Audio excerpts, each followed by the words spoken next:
చూస్ country delight, live better. ఇప్పుడే country delight app ని download చేసుకోండి.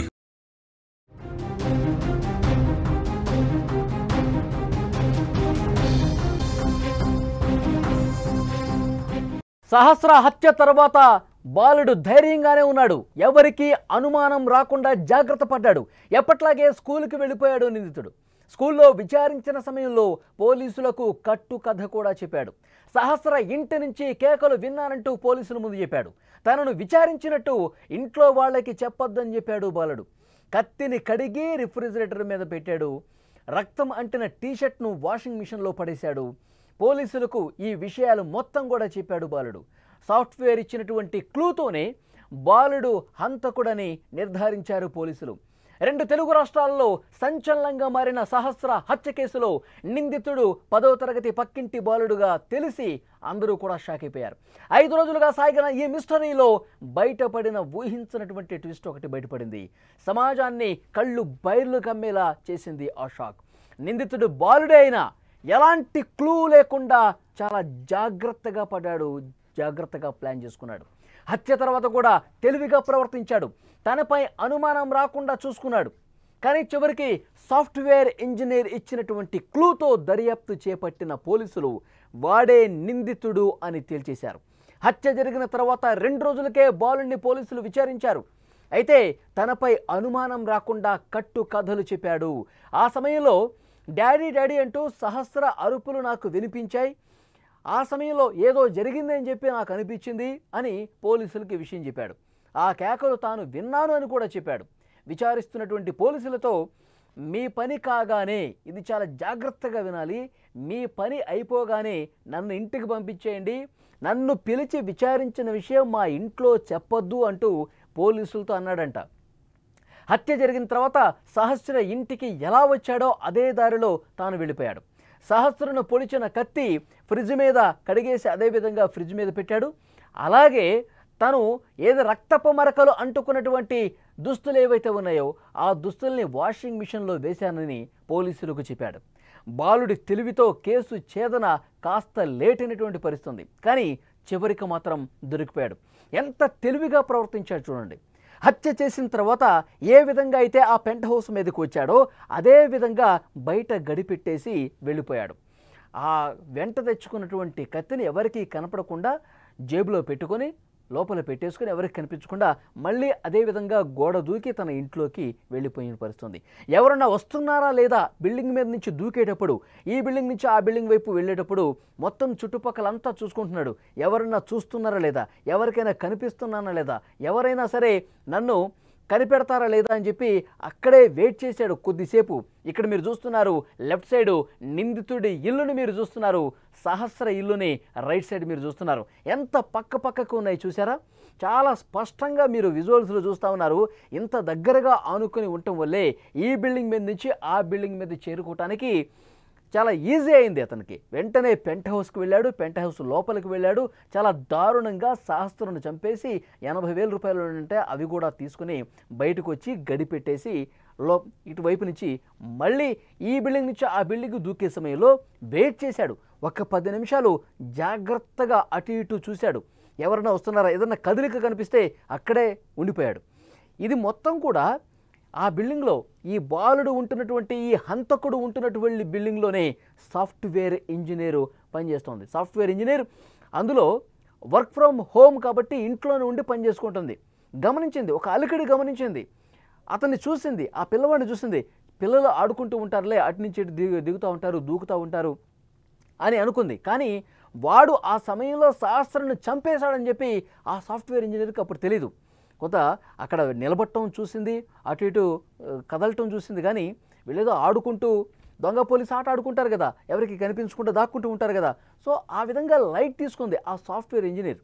తర్వాత తెలిసింది 2-3 గంటలు పూర్తయిన తర్వాత, ఈ విషయం బయటకు వచ్చిన తర్వాత, అక్కడ సహస్ర హత్యకు గురైంది అని తెలిసిన తర్వాత అప్పుడు కూడా అనుమానించాల.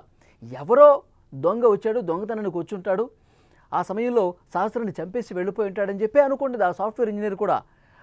అప్పుడు కనిపించినటువంటి ఆ బాలుడే చంపేసి నాకు కనిపించాడు అన్నది కూడా ఆమె ఊహించాల. ఎందుకంటే చిన్నపిల్లాడు, 14 సంవత్సరాలే ఉంటాయి.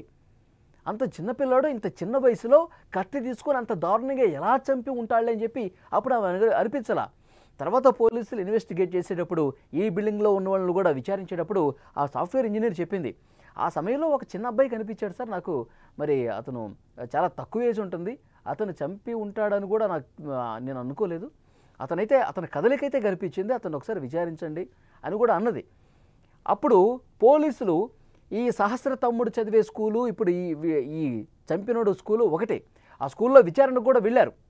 అప్పటికే అతను హంతకుడు అని కూడా పోలీసులు అనుకోలే. ఆ స్కూల్కి వెళ్ళారు, స్కూల్లో ఉన్న వాళ్ళని పరిశీలించారు, విచారించారు. ఆ సమయంలో ఈ హంతకుడు ఏం చెప్పాడో తెలుసా?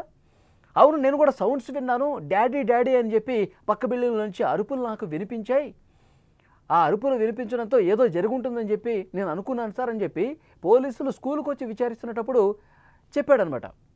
చెప్తే అప్పుడు కూడా పోలీసులకి అనుమానం రాలా. ఎంత యాక్టింగ్ చేశాడో చూడండి. తన మీద అనుమానం రాకుండా డాడీ డాడీ అని చెప్పి అరవటం నేను విన్నానంటే డాడీ మీద తోసేయటానికో లేకపోతే ఇంకో ఏదో అక్కడ ఘోరం జరుగుతుంది నేను విన్నాను అంటే ఇతని మీద అనుమానం రాదు కదా. ఇతను ఎంత ధైర్యంగా చెప్తున్నాడు, మళ్ళీ స్కూల్కి కూడా వస్తూ ఉన్నాడు రోజు. అనుమానించాల పోలీసులు. ఆ తర్వాత మొత్తం అక్కడ పరిస్థితిని అబ్జర్వ్ చేసి మరికొన్ని కోణాల్లో విచారించి అతని మీద నిఘా పెడితే వాస్తవాలు వెలుగులోకి వచ్చి అతని ఇంట్లో శోధిస్తే ఆ లెటర్ కనిపించింది. ఏ విధంగా దొంగతనానికి వెళ్ళాలి, తర్వాత ఏం చేయాలి, ఆ లాక్ని ఏ విధంగా కట్ చేయాలి, ఎవరైనా అడ్డొస్తే ఏం చేయాలి, అవన్నీ కూడా పాయింట్ రాసుకున్నాడు. ఎస్, దొంగ దొరికేశాడు, హంతకుడు దొరికేశాడని చెప్పి పోలీసులు భావించారు. మొత్తం వెతికితే ఆ కత్తి, వాడిన కత్తి ఎక్కడ పెట్టావంటే ఫ్రిడ్జ్ మీదే పెట్టానని చెప్పాడు. ఆ కత్తిని స్వాధీనం చేసుకున్నారు. ఆ తర్వాత ఏ డ్రెస్లో అప్పుడు ఆ రోజు ఉన్నాడో ఆ డ్రెస్ని ఏం చేసావని అడిగారు. ఆ డ్రెస్ని వాషింగ్ మిషన్లో పడేశానని చెప్పారు. ఆ దుస్తులను కూడా పోలీసులు స్వాధీనం చేసుకున్నారు. మొత్తం ఈ విధంగా జరిగింది. ఇంకా నువ్వు ఏం చేస్తావు రెగ్యులర్గా, అసలు నువ్వు ఈ విధంగా చేయడానికి రీజన్ ఏంటి, నువ్వు సినిమాలు ఏం చూస్తావు అంటే మొత్తం ఒప్పుకున్నాడు. ఓటీటీల్లో నేను చూస్తాను, క్రైమ్ స్టోరీలు చూస్తాను, యూట్యూబ్లో చాలా క్రైమ్స్ చూశాను, దొంగతనం ఏ విధంగా చేయాలో కూడా కొన్ని వీడియోలు నేను చూశాను, ఇవన్నీ కూడా పోలీసుల విచారణలో ఒప్పుకున్నాడు.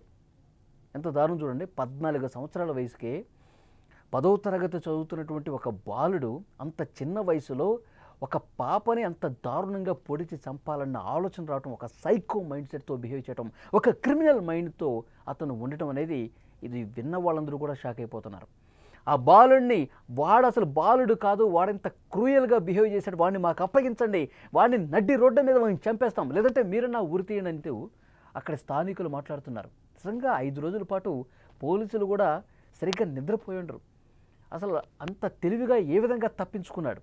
బయట గేట్ లోపలికి వెళ్ళటం, బయటికి రావటం ఇది ఉంటే మాత్రం సీసీ ఫుటేజ్లో రికార్డ్ అయ్యేది, ఆన్ ది స్పాట్ ఆ రోజు సాయంత్రానికే కనుక్కునేవాళ్ళు. కానీ వీడు టెర్రస్ మీద పెంట్ హౌస్లోకి ఈ ఇంటి నుంచి ఆ ఇంట్లోకి రావటం, ఈ విధంగా చేయటం వల్ల పైన ఎలాంటి సీసీ కెమెరాస్ లేవు కాబట్టి వాడు ఎలా వచ్చాడో ఎలా దూకాడో కూడా కనిపెట్టలేకపోయారు. పోలీసులకి ఒక సవాలుగా మారింది. మరి ఈ బిల్డింగ్లో ఉన్న వాళ్ళందరినీ విచారించారు, ఏమీ ఆధారం దొరకలా. వీడు చిన్నపిల్లాడు, ఈ బిల్డింగ్లో ఉన్న వాళ్ళందరూ ఎవరెవరు ఉంటారో అద్దెకి అన్నీ విచారిస్తే ఇతనేమో చిన్నపిల్లాడు, వీడు చేసి ఉంటాడని చెప్పి అనుమానం కలగలేదు. అందుకే ఇది పెద్దవాళ్లే చేసి ఉంటారు, 25 సంవత్సరాలున్న యువకుడే చేసి ఉంటాడని చెప్పి పోస్ట్మార్టం రిపోర్ట్లో ఒక ఆధారం బయటపడింది, ఒక అంచనా బయటపడింది. కాబట్టి ముందుగా అతని మీద అనుమానం రాకపోవటానికి, ఎలాంటి ఆధారం దొరక్కపోవటానికి రీజన్ ఇది. ఆ తర్వాత రోజు స్కూల్కి వెళ్ళేవాడు. సోమవారం జరిగితే మంగళవారం, బుధవారం, గురువారం అంతా స్కూల్కి వెళ్ళేవారు. ఘటన జరిగిన రోజు ఇతను స్కూల్కి రాలేదు, ఇది కూడా గుర్తించారు పోలీసులు. అనుమానం బలపడటానికి ఇది కూడా ఒక రీజన్. సో డెఫినెట్గా అతను స్కూల్కి వెళ్ళటం రావటం యథావిధిగా అదే గల్లీల్లో మంగళవారం సాయంత్రం, బుధవారం సాయంత్రం అతను క్రికెట్ ఆడుకుంటూ అందరి పిల్లలతో మామూలుగానే రెగ్యులర్గా ఎట్లా కనిపిస్తాడో అట్లాగే కనిపించాడు.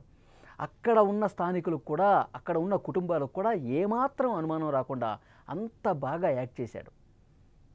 ఒక పాపని చంపేసి, పొడిచి చంపేసి, మళ్ళీ ఏమీ ఎరగనట్టు, ఏమీ తెలియనట్టు పోలీసులు అంతకుముందు విచారించినప్పుడు కూడా వాళ్ళు డాడీ డాడీ అని చెప్పి అరుపులు వినిపించాయని చెప్పి పోలీసులతోనే మళ్ళీ మాట్లాడటం, ఇదంతా దాచేసి వాడు ఇంత చేస్తే వాళ్ళ పేరెంట్స్కి తెలుసా ఈ విషయం? ప్రస్తుతం వాళ్ళ పేరెంట్స్ను కూడా పిలిచి విచారిస్తూ ఉన్నారు. మీకు తెలుసా లేదా, మీతో చెప్పాడా లేదా ఈ విధంగా చేసినట్టు? మరి వాషింగ్ మిషన్లో రక్తపు మరకలతో కూడిన దుస్తులు ఉన్నాయి కదా, వీటిని మీరు చూసారా లేదా, మీకు తెలిసి ఏమన్నా దాచిపెట్టారా? ఈ విషయాన్ని ఈ కోణంలో కూడా విచారిస్తున్నటువంటి పరిస్థితి ఉంది. అంటే ప్రతి ఒక్క క్లూను కూడా ప్రస్తుతం సంపాదిస్తూ ఉన్నారు, ఆధారాలు సంపాదిస్తూ ఉన్నారు. ఎంత తెలివిగా తప్పించుకునే ప్రయత్నం చేశాడో కూడా ఇక్కడ మనకు కనిపిస్తూ ఉంది. సో తప్పు చేసిన వాడు ఎప్పటికైనా దొరుకుతాడండి. క్లూలు వదిలిపెడతాడు. అంటే దాన్ని కనుక్కోవటానికి కొంత సమయం పడుతుందేమో కానీ తప్పు చేసిన వాడు ఎట్టి పరిస్థితుల్లో శిక్ష అనుభవించక తప్పదు. వీడు ఇంత క్రిమినల్గా మారిపోవటానికి రీజన్ ఏంటి? తల్లిదండ్రులు వాడి పెంపకం చూడండి. తల్లిదండ్రులు అసలు వాడి గురించి కనీసం వాడు ఏం చేస్తున్నాడు, రెగ్యులర్గా స్కూల్కి పోతున్నాడా, చదువుతున్నాడా లేదా, ఇంటికి వచ్చిన తర్వాత ఏ విధంగా ఉంటున్నాడు, వీడి బిహేవియర్ ఏంటి, వీడు ఏం చూస్తూ ఉన్నాడు, ఫోన్లో ఏం చూస్తున్నాడు, టీవీలో ఏం చూస్తూ ఉన్నాడు, ఓటీటీలో క్రైమ్ స్టోరీస్ ఎక్కువగా ఫాలో అవుతాడంట. పిల్లలు ఏం చేస్తున్నారో కూడా కనిపెట్టలేకపోవడం కూడా తల్లిదండ్రుల తప్పుగా చెప్తా ఉన్నారు. చాలా దారుణమైనటువంటి విషయం. మొత్తానికి నిజం బయటకు వచ్చింది. ఆ తల్లిదండ్రులు, సహస్ర తల్లిదండ్రులు కన్నీళ్లు పెట్టుకుని నడుస్తున్నారు. మమ్మల్నే అనుమానించారు చాలామంది, మమ్మల్ని అనుమానించి తండ్రే చంపేశాడు, తల్లిదండ్రులే చంపేశారని చెప్పి రాస్తూ ఉన్నారు, వీడియోలు చేస్తూ ఉన్నారు అని వాళ్ళు కన్నీళ్లు పెట్టుకుంటున్నారు. పోలీసులు ఎందుకు కనిపెట్టలేకపోతున్నారంటూ గుండెలు బాదుకుంటూ రోధించారు. మా ఇంట్లో డబ్బులు పోయిందా, ఇంకేమైనా వస్తువులు పోయినాయా, మేము అసలు చూడలేదు, పాపే పోయింది కదా అని చెప్పి మేము ఏడుస్తూ ఉన్నాం. పాపను అంత దారుణంగా చంపేశాడు, వాడికి అసలు ఏం చేశాం మేము, ఏం పాపం చేశామని చెప్పి, ఏం నేరం చేశామని చెప్పి వాడు ఈ విధంగా ప్రవర్తించాడంటూ తల్లిదండ్రులు కూడా కన్నీళ్లు పెట్టుకుంటా రోధిస్తూ ఉన్నారు. వాడిని కూడా ఏదో ఒకటి చేసేయండి, మళ్ళీ ఎవరైనా సరే ఈ విధంగా ఇంత దారుణంగా ప్రవర్తించాలంటే భయపడే విధంగా ఏదన్నా వాడిని చేసేయాలి ఇమీడియట్గా అంటూ అక్కడ కుటుంబ సభ్యులే కాదు, ఆ అపార్ట్మెంట్లో ఉండేవాళ్లే కాదు, అక్కడ స్థానికులందరూ కూడా గుమిగూడి వాడికి వ్యతిరేకంగా, ఆ ఫ్యామిలీకి వ్యతిరేకంగా ప్రస్తుతం మాట్లాడుతున్నారంటే పరిస్థితి ఏ విధంగా ఉందో అర్థం చేసుకోవచ్చు. వాడు అంత నీట్గా ఏమీ తెలియదు అన్నట్టుగా 4 రోజుల పాటు కామ్గా వాడి పని వాడు చేసుకుంటూ ఇంత దారుణం చేసి నటించేశాడు. ఈ మధ్యకాలంలో మనం చాలా ఇన్సిడెంట్లో కూడా చూస్తూ ఉన్నాం. దారుణాలు చేయటం, మళ్ళీ ఏమి ఎరగనట్టు మహానటులాగా బిహేవ్ చేస్తూ ఉన్నారు. ఇప్పుడు ఆ సాఫ్ట్వేర్ ఇంజనీర్ ఆ బాలుని మీద అనుమానం వ్యక్తం చేయకపోతే, ఆ కోణంలో పోలీసులు విచారించకపోతే ఈరోజు కూడా బయటకు వచ్చేది కాదు. అంత బాగా యాక్ట్ చేశాడు. రెగ్యులర్గా స్కూల్కి పోతున్నాడు, వస్తున్నాడు, సాయంత్రం ఆడుకుంటున్నాడు, మళ్ళీ స్కూల్కి పోతానే ఉన్నాడు. ఒకళ్ళని చంపేసి ఇంత ప్రశాంతంగా ఎలా నటించగలిగాడు? అంటే సినిమాల ప్రభావం, ఓటీటీల ప్రభావం, దారుణమైన నేరాలు చేసి చంపేసి ఈ విధంగా ప్రశాంతంగా ఉండటం అనేది వాటి ప్రభావమే అని చెప్తున్నారు. ఈ బాలుడిని ఏం చేయాలి? ఈ వీడియో చూస్తున్న ప్రతి ఒక్కరూ స్పందించండి. 5 రోజుల పాటు ముప్పు తిప్పులు పెట్టాడు పోలీసులను కూడా. కొన్ని వందల సీసీ ఫుటేజీలు పరిశీలించారు, కొన్ని వందల మందిని వాళ్ళు అనుమానం వ్యక్తం చేశారు, కొంతమందిని పిలిచారు, విచారించారు. సరిగ్గా పోలీసులు టైంకి భోజనం కూడా చేసి ఉండరు. ఒక చిన్న పాపని చంపేస్తే బాధ ఉంటుందిగా. మరి అలాంటి హంతకుడు ఈ 14 ఏళ్ల బాలుడిని ఏం చేయాలి?